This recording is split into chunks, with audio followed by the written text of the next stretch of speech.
কিন্তু আপনি আমাকে একটা ভদ্র নম্র চরিত্র দিতে পারেন না? আচ্ছা, আপনি আপনি কখনো দেখেছেন যে একজন কৃষক জিন্সের প্যান্ট পরে আছে, টি শার্ট পরে আছে?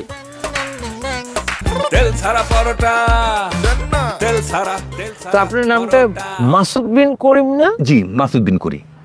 আচ্ছা, আমি আপনার সাথে একটু কথা বলতে পারি? হ্যাঁ, শিওর। আচ্ছা, কথাগুলো হচ্ছে যে আপনি তো এখানকার যতগুলো বিজ্ঞাপন হয় আমাদের অফিসের, এই তিলেখাজা অয়েল মিল কোম্পানির সবগুলোরই তো আপনি স্ক্রিপ্ট লেখেন। জি, ঠিক আছে না? তো আমার চরিত্রের বেলায় আপনি সবসময় চোর বাটপার লুঙ্গি গামছা এগুলো কেন ব্যবহার করেন বলেন তো? এটা বলছে সে আপনার ব্যাপারে যে শুধু ব্যবহার করে তা তো না, কারণ আমার একটু ক্যারেক্টার তো ডিমান্ড করছে। আমার চোরের ক্যারেক্টার ডিমান্ড করলে তো আমাকে চোরের কস্টিউম পরাতে হবে। আমাকে যদি পুলিশের ক্যারেক্টার করাতে হয় তাহলে পুলিশের কস্টিউম পরাতে হবে। আমাকে যদি ট্রাফিকের ক্যারেক্টার করাতে হয় তো ট্রাফিকের কস্টিউম আমাকে পরাতে হবে। যার যার চরিত্রের সাথে তো পোশাক একটা যায়, তাই না? কিন্তু আপনি আমাকে একটা ভদ্র নম্র চরিত্র দিতে পারেন না? কেন পারবো না? আমাকে যদি উপর থেকে আপনার ক্যারেক্টারটা যদি ভদ্রলোকের ক্যারেক্টার আমাকে বলে, তাহলে অবশ্যই আমি আপনাকে ভদ্রলোকের ক্যারেক্টার দিব এবং আপনার কস্টিউমও আমি ভদ্রলোকের দিব।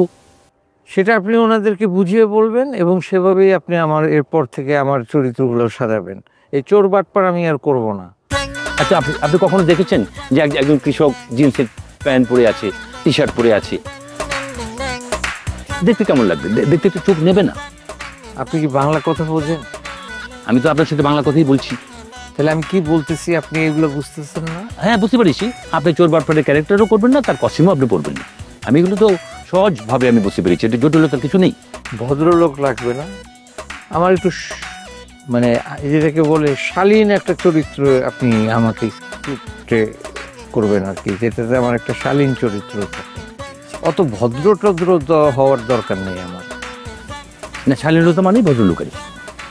এটার ব্যত্যয় ঘটে। জি।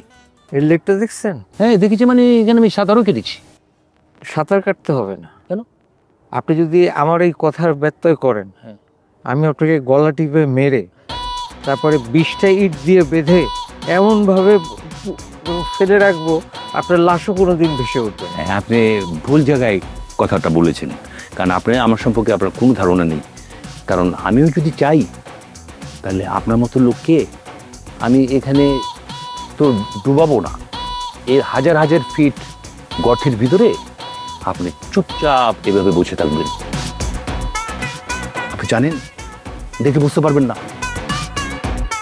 আপনার তাই মনে হয়? জি, আমি আমার চেয়ে ভালো কে চিনি? আমার চেয়ে ভালো আপনি আমাকে চেনেন? আপনি জানেন যে আমি এই অভিনয়গুলো করছি বাই ডিফল্ট। আমি এই কোম্পানির চিফ অ্যাকাউন্টেন্ট, এটা কি আপনি জানেন? সেটা আমি জানি। আপনি চিফ হন আর চিফের ছোট হন আর বড় হন, আমার ওগুলো জানার বিষয় না। আমার বিষয়টা হলো যে এই কোম্পানিতে যারা চাকরি করে তাদের প্রমোশনের ব্যাপারে চেয়ারম্যানের পায়ের তলায় তেল দিতে হয়। এইভাবে তেল ঘষে পরে প্রমোশনের উপরে দিকে যায়। আমি 30 বছর ধরে এই প্রতিষ্ঠানে চাকরি করি। আমি আপনার 20 বছর আগে, 50 বছর।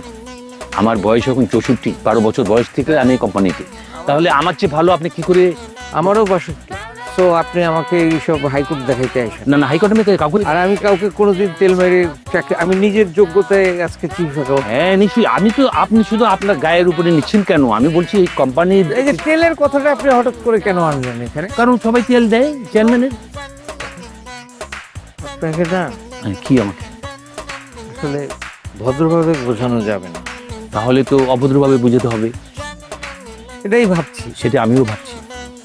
আচ্ছা, যাই হোক, আপনার ভাবনা আপনি ভাবেন, আমার ভাবনা আমি শুরু করলাম।